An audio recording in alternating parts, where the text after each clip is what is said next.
কিয়ামতের দিন, মুসিবতের সময়, কিয়ামতের হাসরের মাঠ এত কঠিন হবে। সেদিন গর্ভধারিণী মা তার সন্তানকে ভূমিষ্ঠ করে সন্তানকে রেখে পালিয়ে চলে যাবে। সেদিন কেউ কাউকে চিনবে না। একটি মাত্র নেকির কারণে স্ত্রী সন্তানের কাছে যাবে, সন্তান পিতার কাছে চলে যাবে, এমন করে একজন অন্যজনের কাছে যাইবে একটি মাত্র নেকির কারণে, কিন্তু কেউ সহযোগিতা করতে পারবে না।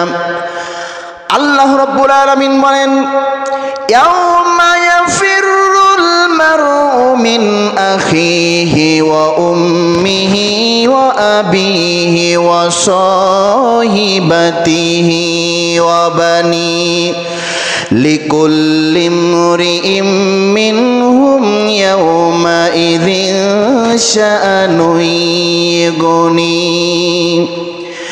কিয়ামতের দিবসে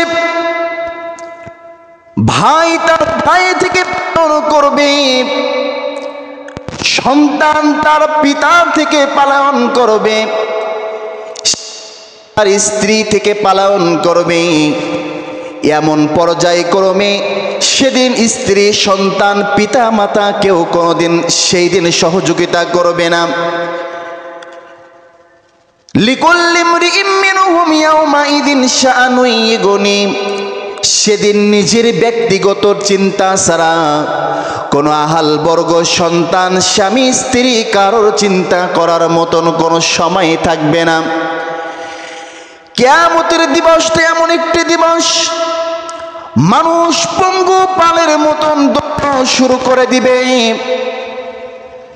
এমন ভাবে আযাব সৃষ্টি হবে, এক বান্দা অন্য বান্দাকে বলবে এই আযাব তো আর সহ্য করতে পারে না। এই আযাব কোথা থেকে শুরু? বলবেন ওয়ালাকিন্না আযাবাল্লাহি শাদীদ। এটা হচ্ছে সেই আযাব যেটা রহমান ওয়াদা করেছিল।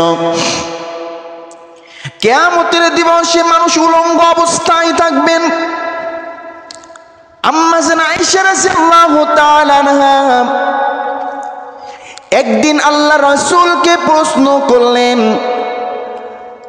একদিন আল্লাহ রাসূল সাল্লাল্লাহু আলাইহি ওয়াসাল্লাম আম্মা জান আয়েশার কাছে বললেন, আয়েশা, কিয়ামতের দিবসে মানুষ উলঙ্গ অবস্থায় থাকবে, তার পরনে কোনো কাপড় থাকবে না। আম্মা জান আয়েশা রাদিয়াল্লাহু তাআলা আনহা বললেন, রাসূলুল্লাহ, হাবিবাল্লাহ, যে আয়েশার মুখ শরীর আবৃত মক্কা এবং মদিনার কোন মানুষ সাহাবী দেখতে পায় নাই, পোশাক পরিধান অবস্থায় দেখতে পায় নাই। আর কিয়ামতের দিবসে উলঙ্গ অবস্থায় মানব জাতি থাকবে, আমি আয়েশা সেই দিন কেমন করে থাকবো মানুষের সামনে? আল্লাহ রাসূল বললেন, আয়েশা শুনে রাখো, তুমি তো পোশাক পরিধান অবস্থায় থাকবে নাকি পোশাক ছাড়া থাকবে এই চিন্তা করছো, কিন্তু কিয়ামতের দিবস হাসরের মাঠটা এত ভয়াবহ মাঠ। কে পোশাক পরিধান করা অবস্থায় আছে, কে পোশাক বিহীন আছে, এটা দেখার মতন সময় থাকবে না, সুযোগ থাকবে না। কেমন করে বুঝাই?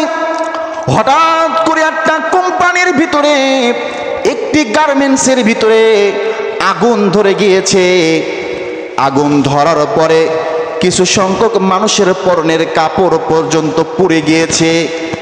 এখন মানুষ কি একজন তার পাশে একজন ব্যক্তির পরনে কাপড় আছে কিনা এইটা দেখবে, নাকি আগুন থেকে বাঁচার জন্য পালায়ন করবে? পৃথিবীর ভিতরে যেমন আগুন থেকে বাঁচার জন্য মানুষ পাশের মানুষের পোশাক পরিধান অবস্থায় আছে নাকি পোশাক বিহীন আছে দেখার সময় থাকে না, নিজে বাঁচার চেষ্টা করে। পৃথিবীর আগুন থেকে যদি মানুষ বাঁচার জন্য যদি পাশের মানুষের দিকে যদি না তাকায়, হাসরের মাঠ পৃথিবীর চাইতে হাজার হাজার কোটি কোটি গুণ ভয়াবহ খারাপ। কিন্তু কে কাপড় বিহীন আছে এটা দেখার মতন কোনো সময় সুযোগ থাকবে না।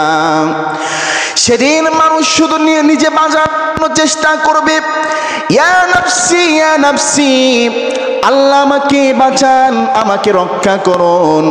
সেদিন কেউ বলবে না আমার সন্তানকে রক্ষা করুন, আমার স্বামীকে, স্ত্রীকে, পিতামাতাকে রক্ষা করুন।